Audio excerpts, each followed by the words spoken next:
কথা বলি।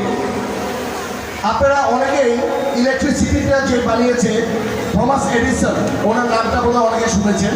Thomas Edison নামে একজন যে কারেন্ট অথবা ইলেকট্রিসিটি যে আবিষ্কার করেছে, সে যখন স্কুলে গিয়েছিল তখন স্কুলের টিচাররা বলেছে যে এই বাচ্চাটা পড়ার মতো ক্ষমতা নাই, ওর মাথায় এত বুদ্ধি নাই, এর জন্য ওকে স্কুল থেকে বের করে দিয়েছে, মার কাছে বুঝাই দিয়েছে।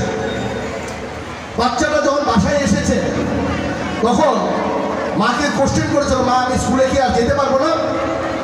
মা বলেছে যে তুমি অনেক বেশি ইন্টেলিজেন্ট, এর জন্য তোমাকে স্কুলে নিতে চাচ্ছে না, তোমাকে আমি বাসায় পড়াবো। আজকে ওই মাটা ওই বাচ্চাকে ওই যে সাহসটা যে দিয়েছে, বলেছে যে তুমি অনেক বেশি ইন্টেলিজেন্ট, এর জন্য তোমাকে স্কুলে আর যাওয়ার দরকার নাই। এই কথাটা বলাতে ওই বাচ্চাটা অনেক আনন্দ ফিল করে ও বাসায় পড়াশোনা শুরু করেছে। আজকে এই বাচ্চার জন্যই আমি বলবো হাজার হাজার মানুষ, আমি ইভেন নতুন প্রজন্ম যারা আসতেছে তারাও এই লাইটের নিচেই পড়াশোনা করে, তার দ্বারাই কিন্তু পড়াশোনা করছে।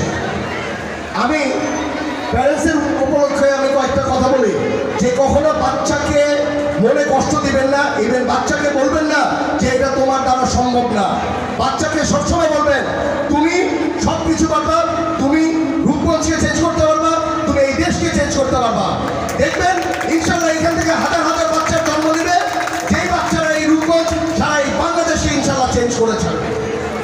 আমি এখন সন্ধ্যা হয়ে যাচ্ছে, আপনাদের মাঝখানে নতুন প্রজন্মকে যাতে একটা শিক্ষা ব্যবস্থা করে দিতে পারি, নতুন প্রজন্মের জন্য যাতে এই রূপগঞ্জটা যাতে সুন্দর করে হাসি খুশির একটি রূপগঞ্জ, যাতে নতুন একটি মডেল রূপগঞ্জ যাতে করে দিতে পারি, এইটার জন্যই আমরা রাজনীতি করছি।